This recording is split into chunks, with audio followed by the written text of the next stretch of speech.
The money sits in your account, and something in your chest tells you to get rid of it. You've felt this. A raise comes through, a savings milestone hits, and within weeks, you found a way to drain it back down to a familiar number.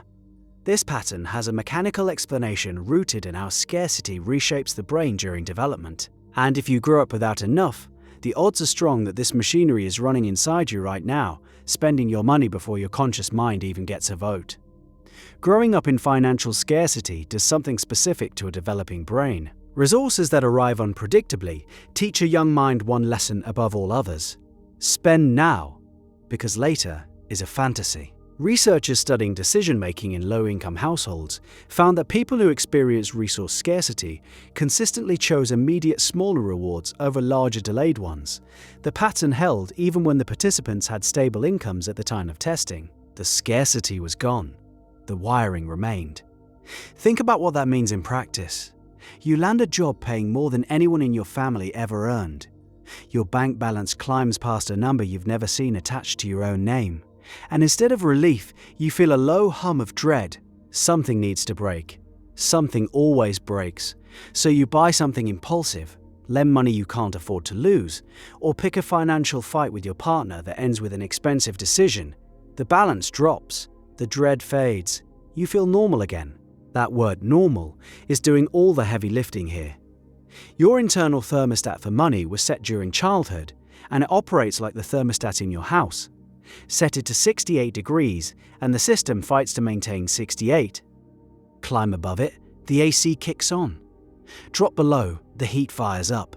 Your financial thermostat works the same way. It was calibrated during the years when your brain was most plastic, most hungry for patterns, most desperate to build a model of how the world works. If your model says, we have $300 and we're behind on something, then $300 and behind on something is where your system fights to keep you. The spending isn't random either. It follows specific channels that feel rational in the moment. Generosity is one of the most common. Someone who grew up poor and starts earning well often becomes the person who picks up every check, loans money to family, funds everyone's emergency. Each act feels generous, feels right, and it is generous. But the pattern underneath has a second function. It keeps the balance low. It returns the thermostat to baseline. The generosity is real. The financial self-destruction hiding inside it is also real. Both things operate simultaneously, which is exactly why the pattern is so hard to see from the inside. Another channel is what psychologists call financial avoidance. People who grew up with money stress often refuse to look at their accounts. Bills go unopened. Savings balances go unchecked. Tax deadlines slide past. The avoidance feels like laziness or disorganization from the outside. From the inside, it's a protection mechanism. Looking at money means feeling the full weight of a childhood spent watching your parents fight about it, cry about it, disappear into silence about it. Every bank statement carries an emotional charge that has nothing to do with the numbers on it. So why doesn't the pattern just fade once you're stable for a few years? Because the thermostat recalibrates slowly, if it recalibrates at all. Studies on lottery winners offer a grim data point here. A striking number of people who win large sums return to their previous financial position within a few years. The external circumstances changed overnight. The internal model didn't budge. The money came in like a flood, and the thermostat treated it like a fever. Something to sweat out, something to bring back down. There's a social dimension too, and it cuts deeper than most people expect. Wealth creates distance from the people who shared your poverty.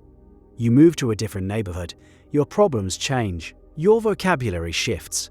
The friend who used to split rent with you now watches you debate whether to renovate your kitchen, and something in the air between you changes. You feel it. They feel it. Growing up poor often means growing up inside a tight community bound by shared struggle. Gaining wealth can feel like betrayal, like you're leaving the people who held you together. The unconscious math becomes simple. Stay broke, stay loved, get rich, get lonely. This is where guilt enters the equation. Survivor's guilt isn't limited to war zones and disasters.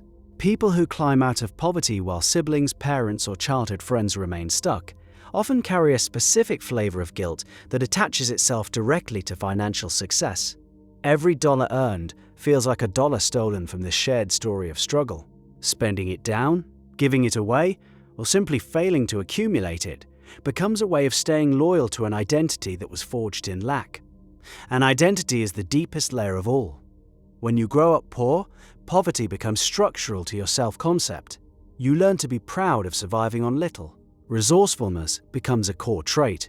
Toughness gets tied to scarcity. "We didn't have much, but we made it work" is an origin story. And origin stories are hard to rewrite without feeling like you're erasing yourself.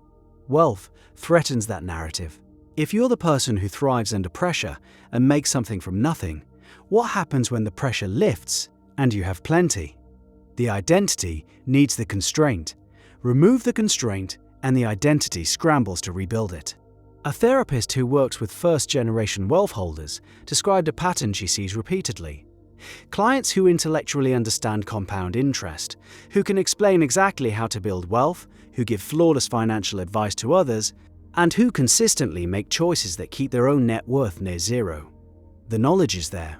The behavior runs on a different operating system entirely.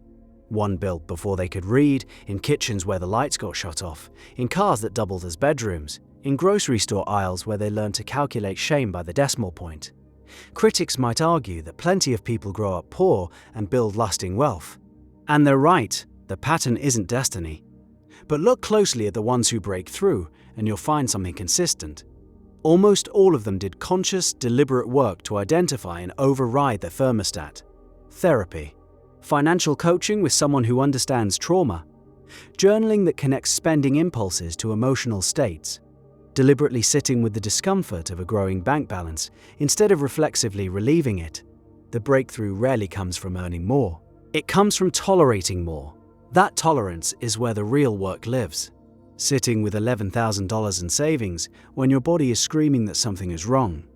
Watching the number climb to 15, 20, 30,000 while every childhood reflex fires alarm signals. The discomfort is real, physical, located in the gut. It mimics danger because to the developing brain that wrote the original code, unfamiliar resource levels were dangerous. Too much meant someone would take it. Too much meant you'd miss the next threat. The surplus itself became the threat. Rewriting that code takes time measured in years, and it requires something counterintuitive. Grieving. Grieving the childhood that set the thermostat. Grieving the version of yourself that needed scarcity to feel safe. Grieving the relationships that required you to stay small.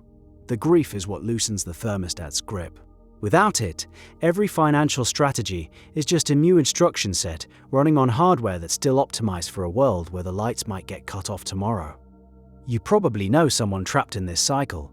You might be in it yourself, the checking account that never quite grows. The windfall that evaporates, the raise that somehow doesn't change anything. The pattern is mechanical, predictable, and once you can see the thermostat, addressable. The first step is brutally simple. Look at your balance right now and notice what you feel in your body. Comfort means you're at your set point. Anxiety means you're above it. And that anxiety, the one that whispers you need to spend, give, lend, or lose this money before something bad happens, that anxiety is a child's voice running an adult's finances, still waiting for the lights to go out.